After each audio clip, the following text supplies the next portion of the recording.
World bank से कर्जा लेकर बिलावल भुट्टो के इंतखाबी नारे की आड़ में सिंध में की गई सोलर करप्शन की कहानी में नए इंकशाफात सामने आए हैं। कस्टम के रिकॉर्ड ने भांडा फोड़ दिया है। सोलर होम सोल्यूशन किट के लिए पंखे चाइना से कभी इंपोर्ट किए ही नहीं गए, सिर्फ इंपोर्ट के जाली कागजात बनाकर अरबों की हेरफेर की गई है। और ये स्कैंडल तो मैं दीगर जराए से हासिल कागजात की बुनियाद पर 20 सितंबर को सामने लाया था ना, लेकिन इंटरनेशनल ऑडिट फर्म ने सिंध सोलर एनर्जी प्रोजेक्ट के ऑडिट में ये बात कई माह पहले कह दी थी। तो जनाब नासिर शाह साहब से सवाल तो बनता है, क्या अब भी किसी इंक्वायरी की ज़रूरत रह गई है? अरे जनाब, जिस ऑडिट फर्म को लाखों रुपए देकर हर साल ऑडिट कराते हैं और वो अपनी रिपोर्ट भी जमा कराती है, सिर्फ उसी को पढ़ लीजिए। उस रिपोर्ट में तो वर्ल्ड बैंक के इस $100 मिलियन के प्रोजेक्ट में अस्पतालों और सरकारी इमारतों को सोलराइज करने और सोलर पार्क लगाने के मंसूबों में भी क्या क्या घपले हुए हैं, वो सारा कच्चा छट्टा भी मौजूद है। अब तो मुझे इस बात पर हैरत भी नहीं होती कि ये रिपोर्ट तो वर्ल्ड बैंक को भी हर साल बाकायदगी से भेजी गई, लेकिन वर्ल्ड बैंक ने कभी इसका कोई नोटिस ही नहीं लिया। वर्ल्ड बैंक अगर नोटिस ले लेता तो सिंध के अवाम को मजीद मकरूज करने का मौका कैसे मिलता। हम सिर्फ करप्ट माफिया की करप्शन का शिकार नहीं हैं, आलमी साजिश के ताने बाने भी यहीं से मिलते हैं। और आलमी साजिश से याद आया, बिलावल करप्शन की इस कहानी में तो अब पानामा पेपर्स का भी जिक्र आ रहा है। वही पानामा पेपर्स जिन पर नवाज शरीफ को सज़ा हो गई थी। कैसे, ये मैं आपको आगे चलकर बताऊंगा। आज का प्रोग्राम बिलावल भुट्टो के इंतखाबी नारे की आड़ में पीपल्स पार्टी की सिंध हुकूमत की जानिब से गैर मुल्की कर्जे में की गई करप्शन पर मेरा चौथा प्रोग्राम है। और चूंकि ये करप्शन बिलावल भुट्टो के इंतखाबी नारे को इस्तेमाल करते हुए की गई है, इसलिए मैंने इसे बिलावल करप्शन का नाम दिया है। जिन्होंने मेरा चैनल हाल ही में सब्सक्राइब किया है या वो जो बिलावल करप्शन पर मेरे प्रोग्राम्स की सीरीज़ अब तक नहीं देख सके हैं, उनके लिए मैं मुख्तसरन बता दूं कि बिलावल भुट्टो ने इंतखाबात से कबल आवाम को 300 यूनिट फ्री बिजली का इंतखाबी नारा दिया था। वो वज़ीर आज़म नहीं बन सके, इसलिए मुल्क भर में तो इस हवाले से कोई काम नहीं किया गया। लेकिन सिंध हुकूमत ने बिलावल भुट्टो के इस नारे को कैरी करते हुए वर्ल्ड बैंक से कर्जा लेकर सिंध के अवाम में एक सोलर होम सिस्टम फराहम करने का मंसूबा बनाया। ये उस प्रोजेक्ट का ही एक कंपोनेंट बना दिया गया जिसके तहत सिंध में सोलर एनर्जी के मुख्तलिफ मंसूबों पर काम हो रहा था। और वर्ल्ड बैंक ने इस प्रोजेक्ट के लिए $100 मिलियन दिए थे। लेकिन जनाब, ये $100 मिलियन तो ठिकाने लग गए, लेकिन सिंध के अवाम की किस्मत इस बार भी नहीं बदल सकी। मंसूबे के तहत सिंध हुकूमत ने पहले मरहले में 2 लाख घरानों को सोलर होम सिस्टम फराहम करना था, जिसमें एक सोलर पैनल, बैटरी, 3 बल्ब, एक पंखा शामिल था। लेकिन करप्शन माफिया ने इसमें वो करप्शन की है कि अल अमान अल हफीज़। एक तरफ वर्ल्ड बैंक को सोलर होम सिस्टम की किट महंगी बताकर किट सस्ते दामों इंपोर्ट की गई और इजाफी पैसे जेबों में डाल लिए गए, तो दूसरी जानिब बड़ा हाथ ये मारा गया कि पंखे और सोलर पैनल के माउंटिंग फ्रेम चाइना से मंगाए ही नहीं गए, बल्कि लोकल मार्केट से सस्ते दामों खरीद लिए गए और उनकी इंपोर्ट पर कस्टम ड्यूटी, एक्साइज ड्यूटी और दीगर टैक्सेस क्लेम कर लिए गए। और इस तरह इस पूरे गेम में माफिया ने अरबों रुपए की करप्शन की है। सिंध हुकूमत के एनर्जी डिपार्टमेंट ने 2 लाख घरानों को सोलर होम सिस्टम फराहम करने के लिए एक चीनी कंपनी लेमी को ठेका दिया था। और इस चीनी कंपनी ने एक लोकल कंपनी बियॉन्ड ग्रीन को पाकिस्तान में अपना पार्टनर चुन लिया था। और पंखों के इंपोर्ट के सारे जाली कागजात बियॉन्ड ग्रीन के नाम पर हैं, जो अपने पिछले प्रोग्राम्स में मैं आपको दिखा चुका हूँ। मेरे प्रोग्राम के बाद मेरी इस स्टोरी को जियो न्यूज़ ने भी पिक कर लिया था और जियो न्यूज़ के प्रोग्राम में पिछले हफ्ते इस पर बात करते हुए सूबाई वज़ीर नासिर शाह ने इसकी इंक्वायरी कराने के लिए 15 दिन का वक्त मांगा था। मेरे ख्याल में आज जो डेट है, इससे आप 15 दिन बाद का प्रोग्राम रख लें, तब हर चीज़ आपके सामने ले आएंगे, आश्कार कर देंगे। लेकिन मेरे हिसाब से नासिर शाह साहब को इतना वक्त नहीं लगना चाहिए। वो तो इस सूबे के हाकिम हैं। एक इशारा करेंगे तो एनर्जी डिपार्टमेंट से लेकर कस्टम तक का सारा रिकॉर्ड हाजिर हो जाएगा, लेकिन इससे पोल पट्टी खुल जाएगी। इसलिए शायद करप्शन माफिया ने उन्हें यह मशवरा दिया कि 15 दिन का वक्त ले लिया जाए ताकि रिकॉर्ड को मैनेज किया जा सके। लेकिन मैं ये वक्त देने के लिए कतन तैयार नहीं। इसलिए आज आपके सामने मजीद सबूत और शवाहिद रखूंगा इस चैलेंज के साथ कि सिंध हुकूमत इन्हें गलत साबित करके दिखाए। तो आइए पहले ज़रा चीनी कंपनी की लोकल पार्टनर बियॉन्ड ग्रीन का कस्टम का कच्चा चट्ठा आपके सामने रख देता हूँ। आप स्क्रीन पर कस्टम का रिकॉर्ड देख रहे हैं। ये बियॉन्ड ग्रीन का इंपोर्ट रिकॉर्ड है कि गुज़िश्ता 1 साल में बियॉन्ड ने क्या इंपोर्ट किया। ये डॉक्यूमेंट्स इतने ज़्यादा और पेचीदा हैं कि आम आदमी के लिए इन्हें समझना मुश्किल है। इसलिए फिगर्स के ज़रिए बता देता हूँ कि बियॉन्ड ग्रीन ने गुज़िश्ता 1 साल में सिर्फ 3 चीज़ें इंपोर्ट की हैं: इन्वर्टर्स, बैटरीज और सोलर पैनल्स। 10 करोड़ रुपए मालियत के इन्वर्टर्स इंपोर्ट किए गए जिन पर 2 करोड़ रुपए टैक्स दिया गया और 3.5 करोड़ रुपए की एग्जम्पशन ले ली गई।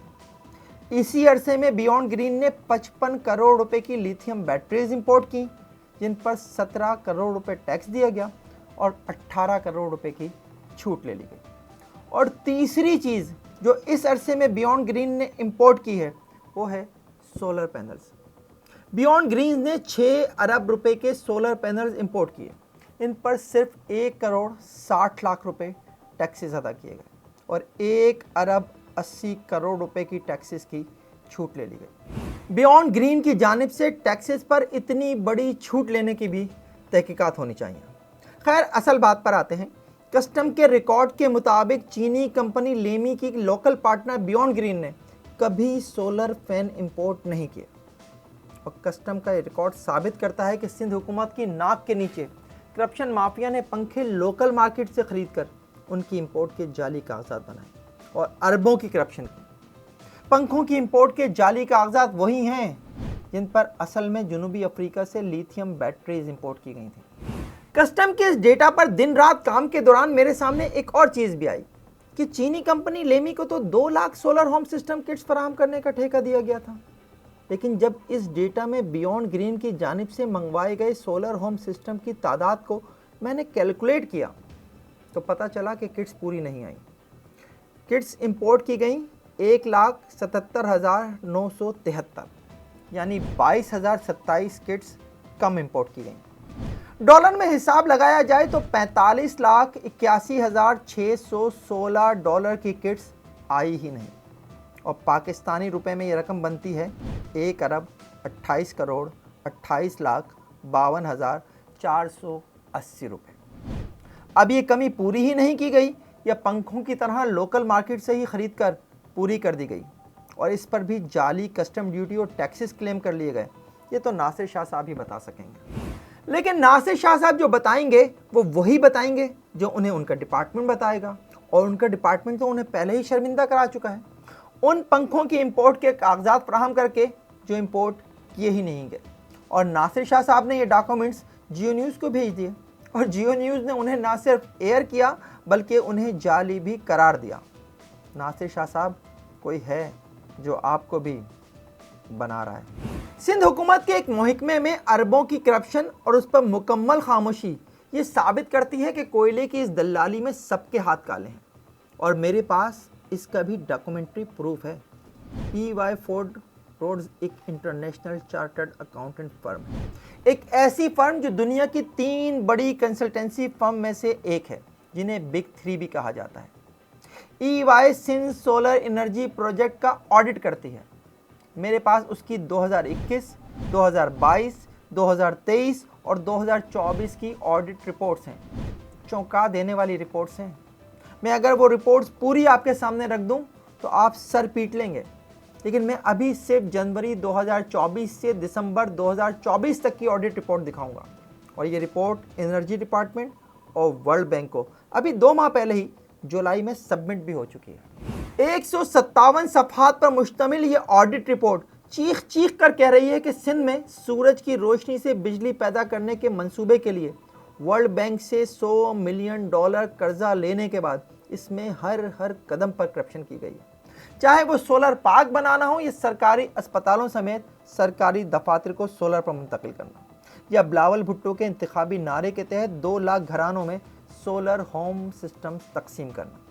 करप्ट माफिया ने इन $100 मिलियन से सिर्फ अपने अकाउंट भरे हैं। इस ऑडिट रिपोर्ट में से सबसे पहले वो बात सामने ले आता हूं जो करप्शन पर मेरे पिछले 3 प्रोग्राम समेत इस प्रोग्राम को सपोर्ट करती है। ये ऑडिट रिपोर्ट का सफ़ा नंबर 125 है और इसमें वाज़े तौर पर दर्ज है कि सोलर होम सिस्टम प्रोजेक्ट के जायज़े के दौरान ऑडिट फर्म के सामने ये बात आई कि सोलर होम सिस्टम का एक हिस्सा यानी पंखे मुकामी तौर पर ही ख़रीद लिए गए, जबकि चीनी कंपनी लेमी को ओपन इंटरनेशनल बिडिंग के ज़रिए जो ठेका दिया गया था उसके मुताबिक लेमी को ये पंखे चाइना से इंपोर्ट करने थे। हो गया साबित। और सिर्फ यही नहीं, सफ़ा नंबर 124 पर तो ये भी दर्ज है कि ऑडिट के दौरान चीनी कंपनी लेमी की मास्टर फाइल में इंपोर्ट के कागजात ही नहीं थे।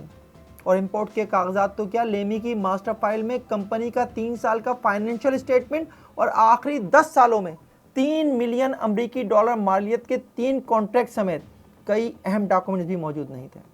नासिर शाह साहब ने जियो न्यूज़ के 27 सितंबर के प्रोग्राम में पंखों की इंपोर्ट के हवाले से एक और दावा भी किया था। क्या था वो दावा, पहले ज़रा वो सुन लें। देखें, ये जो हमें आई है, पेपर्स हैं, कस्टम की रिपोर्ट्स हैं, जो सारी चीज़ें हैं उसमें तो ये इम्पोर्टेड ही हैं कि वहीं पे ये सारे, हम तो पेपर्स देखेंगे और वो जो प्रोडक्ट है वो देखेंगे जिसकी वेरिफिकेशन कह लें या इंस्पेक्शन कह लें, प्री इंस्पेक्शन कह लें, जो रिपोर्ट्स हमें देंगे वही बड़ी फर्म्स जो बड़ी मशहूर है पाकिस्तान की फर्म्स, उनकी तरफ से सर्टिफाई करके हमें दिया गया और हम हाजिर हैं आपके एक एक जवाब देने के लिए। तो दीजिए जवाब नासिर शाह साहब कि जब पंखे इंपोर्ट ही नहीं किए गए तो उनका इंस्पेक्शन कैसे हुआ, इंस्पेक्शन रिपोर्ट कैसे बनी और किस कंपनी ने कितना कमीशन लेकर ये जाली इंस्पेक्शन रिपोर्ट बनाई? जवाब तो देना पड़ेगा।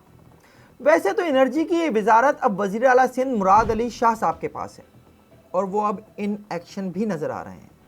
मैंने एनर्जी डिपार्टमेंट में अरबों की करप्शन का जो भांडा फोड़ा है उस पर सदर आसिफ अली जरदारी से लेकर बिलावल भुट्टो तक ने सिंध हुकूमत पर नाराज़गी का इजहार किया है और अब बिलाखिर जिम्मेदारों के खिलाफ कार्रवाई का सिलसिला शुरू भी हो गया और पहली विकेट गिरी है सेक्रेटरी एनर्जी की, जिन्हें वज़ीर आला सिंध ने ओहदे से हटा ही दिया है। लेकिन जनाब, ये सारे घपले तो नासिर शाह की वजारत के दौर में हुए हैं, इसलिए जवाब का इंतज़ार भी उन्हीं की तरफ से है। खैर, अभी आगे बढ़ते हैं और इस ऑडिट रिपोर्ट से मज़ीद कहानियाँ आपको सुनाता हूँ। कहाँ तक सुनोगे, कहाँ तक सुनाऊँ? आपको पता है जिन लोगों में सिंध हुकूमत ने ये सोलर होम सिस्टम तकसीम किए हैं या अगले मरहले में करना है, उन्हें सेलेक्ट कैसे किया गया है? मैं बताता हूँ। सिंध हुकूमत के मुताबिक 6 लाख अफराद को सोलर होम सिस्टम देने के लिए मुंतखब किया गया है और उनका data Benazir income support programme से लिया गया है और ये सब कुछ मैनुअली किया गया है। और ऑडिट रिपोर्ट के मुताबिक ऑडिट के दौरान उन्हें सिंध की कई करोड़ की आबादी में से इन 6 लाख अफराद को छांटी करने का क्या मयार और क्या तरीक़ेकार था वो नहीं बताया गया। अंधा बांटे रेवड़ियाँ अपनों अपनों को। अब ज़रा इस ऑडिट रिपोर्ट में मौजूद एक और सबूत दिखा देता हूँ। ये है इस ऑडिट रिपोर्ट का सफ़ा नंबर 111, जिस पर ऑडिट फर्म ने तस्वीरी सबूत फराहम किया हुआ है। ये एक वेयर हाउस है जहाँ चाइना से इंपोर्ट करने की बजाय लोकल कंपनी तैमूर से ख़रीदे गए पंखे ख़राब हालत में पड़े हैं और इस वक्त भी इन पर उर्दू में तैमूर लिखा हुआ साफ पढ़ा जा सकता है। ऑडिट रिपोर्ट में मुआहदे के बरखिलाफ पंखे इंपोर्ट करने की बजाय लोकल कंपनी तैमूर से ही ख़रीदने पर ही सिर्फ एतराज़ नहीं किया गया, उनकी क्वालिटी पर भी एतराज़ किया गया है। ऑडिट रिपोर्ट के मुताबिक तैमूर से ख़रीदे गए पंखे उस मुआहदे की संगीन खिलाफ वर्जी हैं जो सिंध हुकूमत ने चीनी कंपनी लेमी से किया था। लेमी से मुआहदा था कि सोलर होम सिस्टम में जो पंखे दिए जाएंगे उनकी बेस प्लेट प्लास्टिक की होगी। लेकिन जब ऑडिट फर्म ने एक वेयर हाउस का विजिट किया तो वहां खुले आसमान तले पड़े हुए पंखों की बेस प्लेट्स लोहे की पाई गई जिन पर जंग लगा हुआ था, जबकि पंखों की रॉड्स और ग्रिल्स की क्वालिटी भी वो नहीं थी जो मेंशन थी। ये लो क्वालिटी मेटल से तैयार किए गए थे और उन पर भी जंग लग चुका था। ये दिया है सिंध हुकूमत ने सिंध के अवाम को। ऑडिट रिपोर्ट में ही ये भी दर्ज है कि तैमूर की जानिब से फराहम किए गए पंखों की तादाद पूरी भी नहीं है और वो डैमेज यानी टूटे हुए भी हैं। इस ऑडिट रिपोर्ट को पढ़ पढ़कर तो दिमाग ख़राब हो रहा है। इस रिपोर्ट में इस सारे गेम के मास्टरमाइंड वकास अली की कंपनी रिन्यूएबल पावर और वकास अली से पहले एनर्जी डिपार्टमेंट चलाने वाले रुहेल हसन की कंपनी सोलर टेक के बारे में भी बहुत कुछ लिखा हुआ है। कि कैसे उन कंपनीज को ओवर पेमेंट्स की गई, उन्हें जिन सरकारी इमारतों को सोलराइज करने का ठेका दिया गया था वहाँ काम मुकम्मल किए बगैर ही कंप्लीशन सर्टिफिकेट ले लिए गए, और बाज़ जगह पर कंप्लीशन सर्टिफिकेट लेने के बाद या तो लगाया गया सामान उतार लिया गया या उन्हें लो क्वालिटी के सामान से तब्दील कर दिया गया। इसी में एक नाम एनेट्रा एनर्जी का भी है। इन तीनों कंपनीज को वर्ल्ड बैंक से कर्ज ली गई रकम में से करोड़ों रुपए मुख्तलिफ वक्तों में दिए गए हैं, जो ऑडिट रिपोर्ट के मुताबिक संगीन माली बेकायदगियाँ हैं। अब ज़रा पनामा पेपर्स का जिक्र कर लेते हैं और आपको बताता हूँ कि ये सोलर स्कैंडल का मामला कैसे पनामा लीक से जुड़ता जा रहा है। Unit 4, 7th floor, Brightway tower number 33, मॉन्गकॉक road, Kowloon, Hong Kong, ये एक एड्रेस है और ऑफशोर कंपनीज की लीक से मुतालिक पनामा पेपर्स का जो डेटा है उसमें ये एड्रेस मौजूद है। पनामा पेपर्स के रिकॉर्ड के मुताबिक बज़ाहिर ये हांगकांग की एक company pro trolley Hong Kong electronics limited का है, लेकिन यही एड्रेस कई दीगर ऑफशोर कंपनीज या शेल कंपनीज के एड्रेस के तौर पर भी पनामा पेपर्स में मौजूद है, जैसे ट्रूसलैंड ऑफशोर सर्विसेज लिमिटेड और हांगकांग मिली लिमिटेड वगैरह। यानी पनामा पेपर्स का रिकॉर्ड ये बताता है कि इस एड्रेस को मुख्तलिफ ऑफशोर और शेल कंपनीज ने रजिस्टर्ड एड्रेस के तौर पर इस्तेमाल किया है। और सिर्फ यही नहीं, बाज़ इंपोर्ट एक्सपोर्ट ट्रेडिंग और शिपिंग के रिकॉर्ड में भी ये एड्रेस दिखाया गया और अमेरिका की वजारत ख़जाना के office of foreign assets control के सैंक्शन सर्च में भी ये एड्रेस मौजूद है। ये एक ऐसा इदारा है जो उन अफराद, कंपनीज और ममालिक पर पाबंदियाँ लगाता है जो मनी लॉन्ड्रिंग, करप्शन या दहशतगर्दी की माली मामलत में मुलव्विस हों, जो मनशियात या हथियारों की गैर कानूनी तिजारत में शामिल हों, जो इंसानी हुकूक की खिलाफ वर्जियाँ करें या अमेरिका की खारजा पॉलिसी के मुखालिफ सरगर्मियों में शामिल हों। अमरीकी वजारत ख़जाना के office of foreign assets control ने इस एड्रेस को इस्तेमाल करने वाली हांगकांग की कंपनी ACE इलेक्ट्रॉनिक लिमिटेड पर पाबंदियां आयद की हुई हैं और इस हवाले से ख़बरदार किया हुआ है कि अगर कोई फ़र्द या इदारा इस कंपनी से कारोबारी या माली लेन देन करता है तो वो भी अमरीकी पाबंदियों की जद में आ सकता है। और जनाब, एक पाकिस्तानी कंपनी भी यही एड्रेस इस्तेमाल कर रही है, NG टेक्नोलॉजी, जिसके मालिक होने के दावेदार हैं जनाब वकास अली, जो इस सारे गेम के मास्टरमाइंड हैं। NG टेक्नोलॉजी की वेबसाइट पर हांगकांग में कंपनी का जो एड्रेस है ज़रा पढ़ लीजिए। Unit 4, 7th floor, Brightway tower number 33, मॉन्गकॉक road, Kowloon, Hong Kong. वही एड्रेस जो पनामा पेपर्स में भी है और अमरीकी इदारे की सैंक्शन सर्च में भी। अल्लाह रहम करे हमारे हाल पर। अपने पिछले प्रोग्राम में मैंने NG टेक्नोलॉजी की वेबसाइट पर कंपनी के दुबई ऑफिस के एड्रेस के साथ वकास अली का वही फ़ोन नंबर और ईमेल एड्रेस दिखाया था जो पंखों की इंपोर्ट के जाली कागजात में भी दर्ज था। लेकिन मेरे प्रोग्राम के बाद अब NG की वेबसाइट से दुबई ऑफिस ही गायब कर दिया गया। इस खाली जगह पर कभी NG का दुबई ऑफिस का एड्रेस बिमा वकास के ईमेल एड्रेस और फ़ोन नंबर के नज़र आता था। पुराना रिकॉर्ड दिखा देता हूँ, लेकिन अब ये जगह खाली पड़ी है। मैंने तो पहले ही अपने प्रोग्राम में कहा था कि अगर NG की वेबसाइट से ये हटा भी दिया जाए तो कोई फ़र्क नहीं पड़ता, क्योंकि मैं उसे महफूज कर चुका हूँ और मैं जानता हूँ अब अगला स्टेप क्या होगा।